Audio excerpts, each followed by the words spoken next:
This is Lunarcade Sydney. The name of the show is Spatial Narrative, and we're having our opening tonight. And basically we just got a bunch of pretty interesting, out there, experimental games, about half of which have never been seen before in public, half of which are also unfinished. And it's just a pretty exciting, eclectic group of works we've got going on from people all around the world. These are mostly made by independent artists. We have 8 games, 7 of them are in this space, and the 8th is a real world game.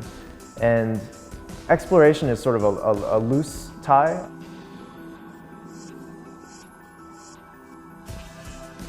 So one of the games we're most excited about in this exhibition is Tale of Tales' new Bientôt. This sort of very minimal experience where you're sort of a character on a beach and you can close your eyes and open your eyes, and you kind of become aware of this sort of different reality behind what's actually going on. And it's actually a network game. You communicate with someone else throughout the entire process. Axel Schock's Trip, which is a very minimal and very sort of avant-garde, very sculptural in a way, kind of explosion of colors in this 3D space where there's really nothing to do except just wander around and collect things.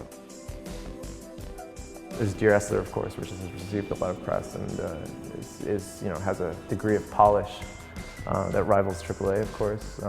Zobide by Robert Yang, and he's responsible for some really interesting sort of narrative experiments in doing these games in Unity.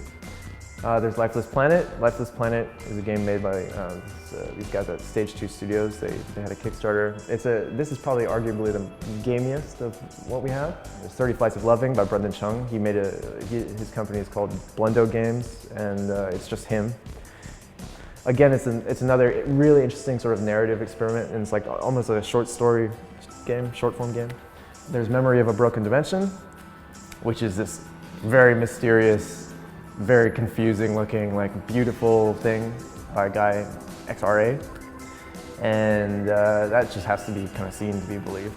And finally we have JS Joust, which is a little bit left field compared to the rest of them, but it's about negotiating physical space and negotiating rules with other social, members of the space. And of course it's received a lot of press by now already, but it's just so fun, we had to have it.